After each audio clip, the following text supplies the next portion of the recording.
Uncensored, direktang pag-uusapan ng maiinit at napapanahong mga isyu ng bayan. Punchline!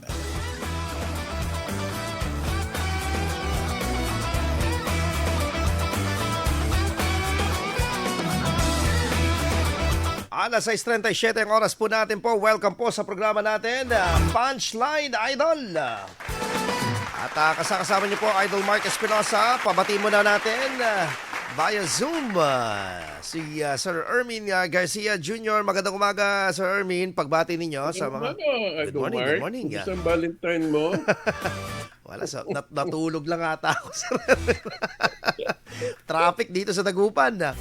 Dahil marami tayong mga activities nung Valentine's dito ng may kasalang bayan, tapos meron yung mga, syempre andyan din yung ongoing pa na construction ng mga natin, road elevation na talagang pinapaspasan na din. Nakikita naman natin na talagang binibilisan na nila ito. Diyan po ba, kayo, kamusta ang Valentine's Day, Sir Ermin? Saan kayo pumunta ng date mo? Matagal ko na kwan. I cross that off the my calendar. Matagal na. Wala pa akong asawa. At ano ba yung tradition ninyo kapag pag sumasapit ang araw ng mga puso, Sir Ermin? Well, usually, di ba, pupunta sa restaurant, kakain, yung mga iba, bumibili pa ng mga bouquet, chocolate, di ba, ganun? Pero sa mahal ng bilihin ngayon, sabi nga Sir Ermin, ayusin daw ang desisyon kung magkano yung bulaklak na bouquet at saka doon sa isang kaban na bigas. Tama yan during this time, my goodness. Wala mangyayari dyan sa mabulaklak na yan. Practicality, ika nga nila. Anyway, Sir Erwin, pag-usapan na natin to. Umiikot na and one of the apple of the eye ang Pangasinan ng mga hindi lang senatorial pati mga party list nominees ang umiikot dito sa ating pong lalawigan. Pero sa palagay ninyo, Sir Ermin, eto kasi may ruling dito, no, ang ang COMELEC natin, hinggil doon sa mga exemption ng election ban sa mga spending, particularly daw yung mga medical mission, yung mga ibang ayuda. Sa palagay ba ninyo, masusunod ba yung bang gusto ng COMELEC na walang umepal dito ng mga kumakandidato, Sir Ermin? Well, ang kulang dito is wala pang nakikitang katapangan ng COMELEC na enforce yung mga rules nila. Ilan ng rules yan ang hindi naman nila nasusunod. Hindi nila ini-enforce. Kaya, ng mga kandidato, basta lang ginagawa kung anong gusto nila. Alam naman nila na hindi naman gagalaw ang COMELEC wala rin may tuturing na premature campaigning daw at saka wala din daw illegal na ang masakit ito, after COMELEC puts out yung mga rules nila, then they say, I'm sorry, we don't have the personnel to enforce. Ang nakakatawa pa nito, they have the authority to designate or to authorize people to represent COMELEC. Hindi man nila ginagawa. So, ibig sabihin talagang ito po ang pinaka-loophole when it comes into implementing the rules and regulation na itinatakda ng omnibus election or yung mismong guidelines na itinatakda ng COMELEC, Sir Ermin, na hindi siniseryoso ng mga kumakandidato. Hindi na sila alam nila na hindi na magagaling COMELEC. I think the same the COMELEC officials.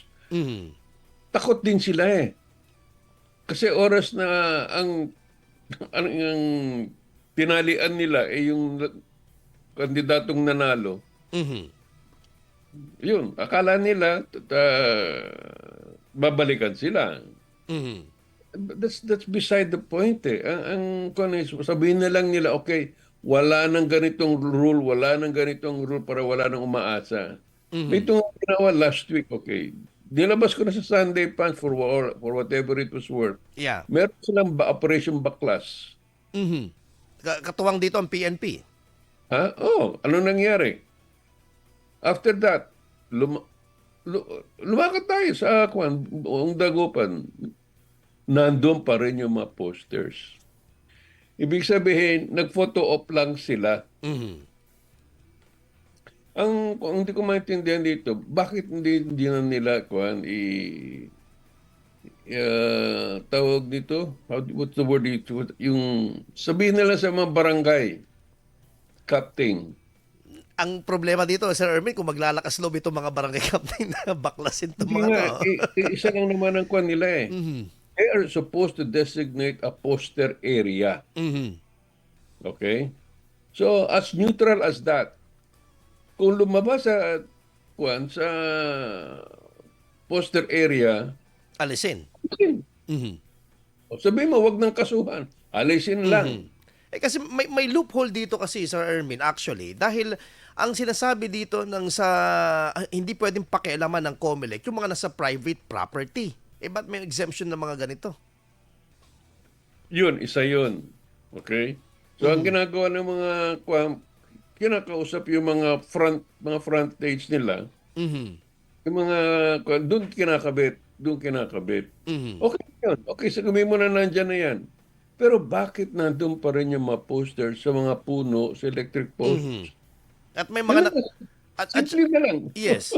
At hindi lang yan na Sir Armin, yung bukod din sa mga puno, pero may mga oversize din na hanggang ngayon nakikita natin Oversize din. yung mga billboard na sing lalaki. Kunyari papunta ako diyan sa Western Pangasinan, may mga nakikita ako diyan ng mga senatorial at saka party list na naka-billboard yung kanilang tarpaulin.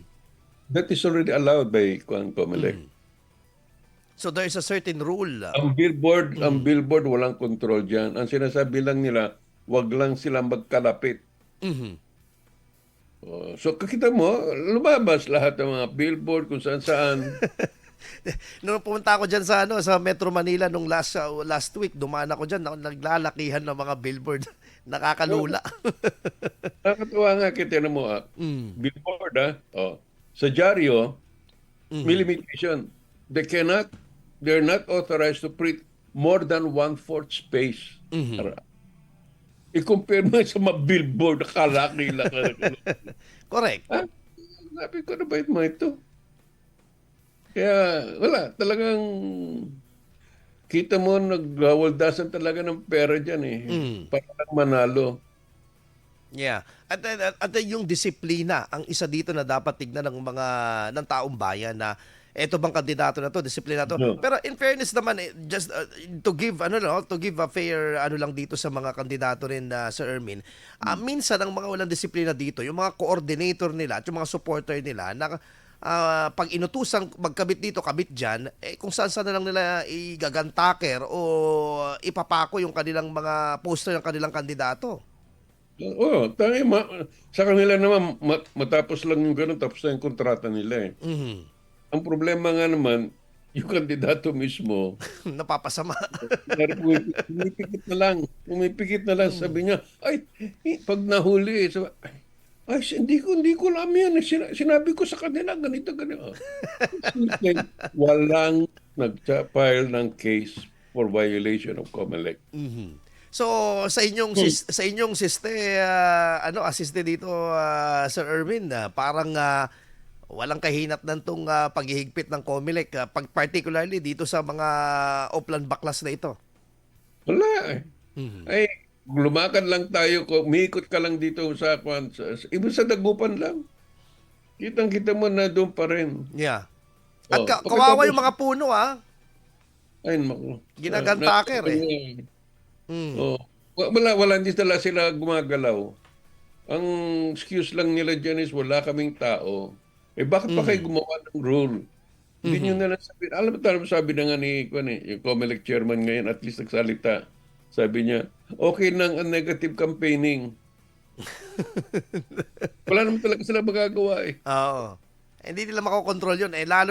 Lalo yung ang inaabangan natin dito, yung kakayahan ng COMELEC na ipulis yung social media. Kasi, di ba, sabi nila, binantaan pa nila yung mga supporters daw na, pag hindi lisensyado yung, yung page mo, hindi pa pwede mag-share yan. Ay, naku. Sasabihin pa nila. Kung ang Facebook nga sumurrender na Wala na silang community rules, inalis na. So talagang ano, Bumalik ka. Ay, Diyos ko. Sino nakatutok dito sa Kuan sa mga accounts? mhm. Ay, nako. Talagang, wala. Sana kung magpakita ng gilas ang COMELEC at talagang pinakita may kinasuhan for one particular rule, each rule, meron silang kinasuhan, maaasahan pa natin susunod yung mga kandidato. Mhm. Pero hanggang walang nakakasuhan, walang susunod sa kanila. Sabi nila, ayun. Oo. At saka ano dito para gusto man natin maniwala na independent ang komisyon pero alam mo naman yung impluwensya kung sino bang nag-appoint sa mga Poncio Pilatong nandyan, di ba? Ganun na nga yun. Oo. Naka- kaya, alam mo, ito hindi ko na ilalayo kasi kaya nga yung kwan eh. Aha. Alam mo, yung motorcycle helmet law. Mhm. O, ano nangyayari dyan? Wala rin. Wala din. Pinapabayaan lang ng pulis. Kaya kita mo ang disiplina sa daan. Mhm. Ganun din. Walang disiplina. Dahil hindi talaga pinapako ng pulis yung mga helmet law. Ganyan din sa COMELEC. Mhm. Yung mga poster size, susukatin pa ba nila? Alam nila ang sukat? Hindi nila alam kung ano talaga yung itsura ng sukat. Mhm. O, sa kanila, ang tinitingnan lang nila, sige, nandun, okay, sige. Kailan kaya ito, maalis ba ito o hindi? Wala na. Yeah. So Kaya, talagang ang ginagawa ko lang dyan, COMELEC has the authority. mhm. They have the authority to appoint and authorize and empower anybody. Mhm. Do it. To do it for them. Wag maging pulpol Oo. na komisyon. Ayaw din nila kasi daw baka Balikan din abusuhin. sila. Hindi ano na pag nag-aabuso, di bakit? Mhm, correct. At saka baka balikan sila kasi 'di ba kapag sa mga budget hearing, bawasan natin si COMELEC. Oo. Ay, ganun. nako po. Diba? Hindi kaya lang, this I think is precisely the problem Mhm. sa society. It's really a cultural thing na ang enforcement natin is selective. Mhm. And that is what's ruining us. Kaya law enforcement, wala. Oh, kaya ako Sir Ermin, parang nakikita ko dito talagang dapat the government should kung seryoso sila, particularly na talagang gawing impartial, fair ang election, talagang dapat i-empower itong komisyon na ng namamahala sa ating election dahil ito naman given naman to na talagang may activities ang bansa natin pagdating sa pag-exercise ng right of suffrage. Siguro maganda dito magkaroon ng fix na na nasa batas na fix na tawag dito budget para hindi na mapakialaman pa at saka ma-impluwensyahan pa ang Commission on Election. Ganun nga sana. Yun ang mahirap na magsalita Lahat ng Comelec commissioner dyan, yumaman Ay, yun lang. Aba. Kaya nga pati alam mo ngayon ang kumakalat niya. Tingnan mo yung pag-qualify nila ng party list. Mhm. So, Yeah. very clear yan ang mandato. The party list group must be what? Representing a marginalized, marginalized. underrepresented sector. Yeah. Okay, bago nyo ituloy yan, Sir Ermin, dahil nanggagalaiti na talaga kayo dito dahil basang-basa ko dun sa... sa atin, mag-break lang tayo pagkatapos po na ilang paalala. Pag-uusapan po natin po yan. Katulad ng sinabi ni Sir Ermin, malaking joke ba talaga? Ito pong pagkakaroon po ng ating pong party list. Yan po ating pag-uusapan. Sa ating pagbabalik, pagkatapos lang po na ilang paalala. Punchline! Ang mga opinyon at pananaw ng mga host ng susunod na programa ay sa kanila lamang at hindi kumakatawan sa opinyon at pananaw ng himpilan at pamunuang ito. Mas pinalakas na paghahatid ng mga balita sa loob at labas ng Pangasinan. Mas komprehensibong pagtalakay sa mga napapanahong usapin sa lalawigan. Kasama si Idol Mark Espinosa. Yung pong long-term solution po dapat po na ginagawa ng gobyerno pagdating dito sa pag-stabilize ng mga bayarin. At ang iba pang mga idol mo sa balita at impormasyon. IFM News. Mapapakinggan araw-araw alas 5 hanggang alas 8 ng umaga, alas 12:30 hanggang alauna ng hapon, at alas 5 hanggang alas 5:30 ng hapon. Dito lang sa #1 Music and News FM mo, 104.7 IFM Dagupan, ang Idol Kong FM. Unfiltered, uncensored, Punchline. Mapapakinggan tuwing Lunes ng umaga. Dito lamang sa #1 Music and News FMO sa lalawigan ng Pangasinan. 104.7 IFM Dagupan. Nasaan ka man naroon, sasabay ang programa naming puno ng infotainment. Censored. Direktang pag-uusapan ng maiinit at napapanahong mga isyu ng bayan. Punchline. Walang paligoy-ligoy. Direktamenteng hihimayin ang mga kontrobersyang bumabalot sa bawat isyung tatalakayin. Punchline. Ermin Garcia Jr. at Idol Mark Espinosa. Punchline. Nagbabalik po tayo round 2 ng ating pong usapin po dito sa Punchline, at kasama nyo po si Idol Mark Espinosa, at kasama nyo pa rin po si Sir Ermin Garcia Jr. Sir Ermin, hindi nyo ako nakikita. Hindi ko nakikita. Parinig nyo. Ayun. Okay na Sir Ermin. Parang tayo ng baso, Sir Ermin eh. Yan o. Ayan, Cheers. Salute. Anyway, Sir Ermin, ito inilagay itong party list representative sa House of the Representatives nung ni-revive yung 1987, tama, Sir Ermin, to represent ito pong 20% ng kabuuan po ng House of Representatives na mag-represent ng mga marginalized sector. Ibig sabihin po ng marginalized po, ito po yung mga grupo o lupon, for example, in our community, mga grupo ng tao na kailangan po ng representante, kailangan nila ng boses doon po sa House of Representatives. Pero sa palagay ninyo, kasi in your column, sinabi nyo nga, this is the biggest joke in our electoral system. Why you said so, sir?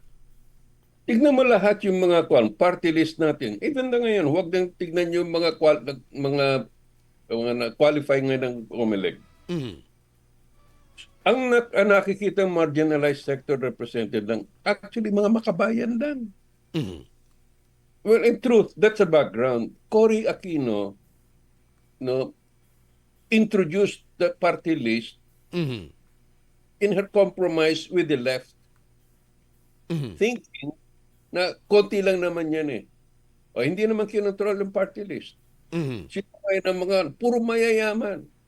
Yeah. Ang party list ngayon ay isang party ng pamilya with no accountability kasi wala silang constituency. Ang kagaya ng Makabayan Block, meron silang mga chapters. Yun, pwede yun. Okay? Sabi nila, anong chapter ang barkadahan? Yung mga, alam mo na, kahit na hindi ka na lumayo, tignan mo na lang yun i-google mo, yung nominees ng party. Lahat ng mga yan, I'll say 95% puro angkan o hindi mayayaman. Correct. Agree. Ito natin. Kaya sabi ko, COMELEC mismo hindi na sumusunod eh. Ang chismis nga dito ngayon, Marites nga, nung pa yan eh. Nabibigyan talaga yan eh. Yes. Actually, lumabas yan, Sir Ermin, yung tinatawag natin na sit-in Congress for sale. Oo. May bidding pa. Sige, project lang ba? Ano nga naman? Tignan mo ha, very clear ang mandato for the marginalized and underrepresented. Alam mo palusot lang nila? Sasabihin nila, ang purpose namin ganito. Kasi po maniniwala sa mga ganun. yung mga motherhood statements ilalagay nila dyan sa kanilang application. On that basis, they approve. But if they look closely, wala talagang, they do not have chapters, they do not have outlets, na constituent. Kasi alam mo, pag yung mga yan na boto mo na, they're like congressmen. Yeah. Sa kanila lahat ng sweldo, lahat ng porsyento na pinagkakalat nila na party list. Saan pupunta yan? Wala silang constituent. At Ibig saka, sabihin, in fairness, just to add on, Sir Ermin, dapat medyo higpitan dito ng COMELEC at maglagay ng batas dahil yung iba redundant. Like for example, they're representing, meron na tayong representative sa Pangasinan ng 6 na distrito. Tapos meron na naman na susulpot dyan na ako Pangasinan or kung anong mga pangalan Oo. na nagre-represent ng probinsya. Tulungan tayo kung ano. Saan mo nakikita? Saan pupulot yung mga yan? Well, actually, my advice here now is this. Kung ganyan na rin lang ang sitwasyon, huwag na kayong lumayo sa pagboto sa party list. Kung sino nandito sa Pangasinan na alam nyong nandyan, pwede nyong balikan, pwede nyong kunan ng mga ayuda. Kasi kung baboto kayo ng mga nandun na kung saan lupain yan, hindi kayo makalapit. Correct. Kaya kung ganun yan, nandyan na rin lang ang sitwasyon. Okay. Yung mga ating mga bumabotante, huwag na kayo tignan nyo kung sino yung nominees ng inyong pupiliin nyo mabuti kung sino yung alam nyo malalapitan dyan sa mga party list ng Pangasinan. Yun, mas malapit, mas maano talaga, kilala talaga. Oo. Oh, if they Kasi really tayo na mismo magsasabi, oy, ako constituent mo, tulungan mo ako. yeah. Kasi kung hindi rin, ay pumunta ka na kung saan-saan, kagaya ng party list ni Juan Tingog, ni Speaker Romualdez. Saan mo siya mapupuntahan? Wala na. Wala nga silang constituents, pero ang pera na nasa bulsa nila. Kagaya ng ayuda, okay. Yung ayuda ngayon na sinagsasabi nila, meron silang magkano? 50 million, 25 million? Yan. Oh. Lumalaro sa Magdidepende ganyan. lang sila ng kwan, sa kanilang kwan. There is no rule that says kung magkano ang dapat ibigay o lahat ibigay. No rule. Kaya kung sinabi nilang, sabi ng party list, sige na nga, bigyan, Congressman, bigyan ako ng 1 million lang. Isa kanya yung 24 million, bulsa niya. Alam niyo, yung nag-craft ng batas na ito, Sir Ermin, siguro nung mga panahon na yon, ang alam niya hanggang sa susunod na mga henerasyon at sa present na time ngayon ay may delikadesa pa itong mga politiko. Pero wala na kasi mismo kunya, for example, asawa mo ay nandyan sa Kongreso tapos tatakbo ka with the representing the marginalized kuno. O, dalawa na kayo doon. O, Kaya nga tumakbong congressman dahil for the marginalized ang kwan mo to give voice to all your constituents. correct. Very redundant talaga, pinagpeperahan talaga ng mga politiko. Ginagatasan. Ginagatasan tayo, niloloko tayo. Kung talagang tutusin mo nga, sabi ko, kagaya nun ang iniisip ni Cory Aquino nun, yung bigyan lang yung mga makabayang black. Then lubak na ng lokohan. So, wala. Sino man ang marginalize ang kwan nila? May mga nagsasabi na nga, tricycle daw, security guard. Hindi naman, minsan naman hindi naging tricycle driver at saka naging security. Wala, kahit na may-ari siya ng tricycle sana, meron. Wala. O kaya yung tatay niya naging security guard. Wala. Kasi naglulukuhan talaga dyan sa party list na yan Yung mga sa ating mga kausap dyan dito sa Pangasinan, suriin nyo mabuti. Kunin nyo na, kung gusto nyo bumoto dyan, piliin nyo na yung party list, nasa alam nyo, pwede nyo nang lapitan. Ngayon, kung hindi alam nyo malapit, hindi nyo malapitan, suplado, etc. Pamilya, bahala na tayo. Pero tayo, yung sa kagusto natin, wala. May party list dyan na kikita ng kwarta. At lalo na yung mga for sale, ang kanilang upuan para maging nominee. Biro mo naman, 200,000 votes lang. Pilipinas. Mag-reserve ka na ng 10,000. for 200,000, kaya-kaya mong bawiin yan. Yeah. Mhm. Yan mga ganun eh. Ito, Sa, just, yes, nakakadismaya ito. Harap-harapan talaga nang niloloko tayo. Correct. Kaya dapat maging matalino itong mga botante. Ay, nako. Alam mo, revolusyon ang kailangan dito eh. Pa- Hindi mo na maasahan itong Congress na ito na magsabi na, sige, alisin natin ang party list. Wala na. Wala na. Kasi nakita, actually, Sir Ermin, parang nakita nila, mabibenefit pa rin tayo dito eh. 'Di ba? Na tignan mo, for example, kapag wala na sa, kunyari, nakagraduate na siya, pwede siya maging nominee ulit ng kung anong-ano dyan. Marginalized ko, no? Sana. Anyway, Sir Erwin, bago tayo magtapos, ano po ba for you ang kaimportante na makapili tayo ng mga representante, both houses, from the upper and the lower house, and particularly yung inyong pinupunto dito sa party list na actually ito po ay napirmahan po, signed into law ng late President Fidel V. Ramos March 3, 1995, itong party list system act nung mga panahon na yon. So ano dapat ang tignan ng mga botante dito na nakikinig in your perspective, sir? Pakinggan nila kung sino yung magsasabi. Ang isa example dyan, yung kay Ping Lacson. Ang sabi ni Ping Lacson, alisin ang bank secrecy law of all elected politicians. Sabihin nun, hindi nila pwedeng itago yung mga pera sa mga bangko. Inatago lahat eh. You cannot demand from anyone to reveal kung ano yung, inalis mo yung bank secrecy law na yan. Ayan, mag-iingat na sila.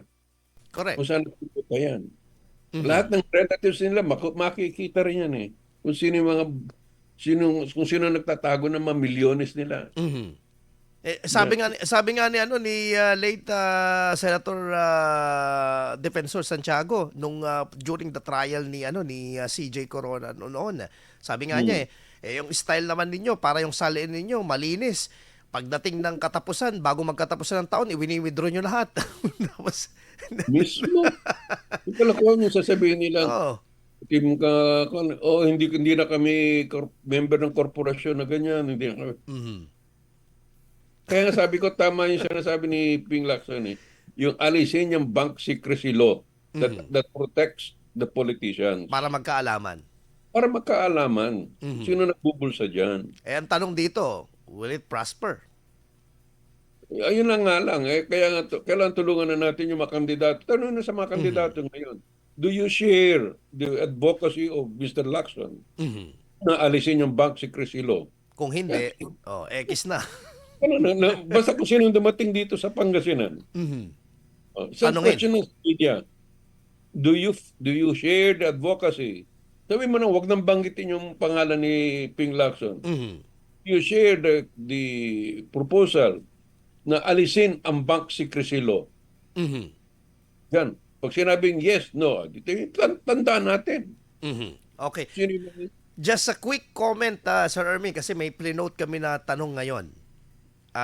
Nagsalita si Secretary Gadon, wala na daw ang suporta ng taong bayan sa mga Duterte. What is your stand on this? That's a lie. That's a lie. Malalim na ang impluwensya ng Duterte. Si Gadon is trying to protect, of course, the president. Expected from him yan. But noong si Duterte ang numero uno yan, depende ng Duterte. Si Gadon, ay, bro. Yeah. Sabi ko nga eh. Ay, may nag-comment nga dito, sir. Sabi nga paniniwalaan ba natin yung na-disbar daw? Pwede na sabihin na nila na okay, matatag yung Duterte, kailangan sabakin. Mga ganun. Okay, naintindihan mo kasi nasa kabila siya. Sabihin mo na mahina na, halata nagsisinungaling siya kahit siya pumunta, marami pa rin nagsasabi, Duterte. Tama nang gagaling, hindi naman sila pa binabayaran. Ngayon, sabihin mo na, walang lumalakad sa Duterte, nakikita mo. Pero, malakas ang ugong. Bakit? Mahimina na ba yan? Wala. Katulad ng sinabi ninyo, malalim na yung ugat ng Malalim na eh. At saka yung hindi nila legacy ng masabi Duterte. na mas malaki ang boto ni Vice President Sara kay Bongbong mismo. Ayun, doon mo na tignan kung Nung saan election. gano'n kung Ayun. galing yun. Okay, tapos na usapan. Happy Valentine's again, Sir Erwin. I'm not saying I am for Duterte. All Yeah. I'm saying, reacting to that, it's a lie. Yeah. Okay, maraming salamat Sir Erwin and happy Monday. God bless and see you in Thank you. flesh Thank you sa so mga much. darating na araw sir kasi for sure busy tayo sa mga araw na ito dahil Kaya kung minsan yung nag-guest speaker ka, hindi ka natitsyempohan. kaya nga sir eh. Anyway sir, maraming salamat po and happy Monday po. Idol, susunod na po ang RMN News Nationwide, The Sound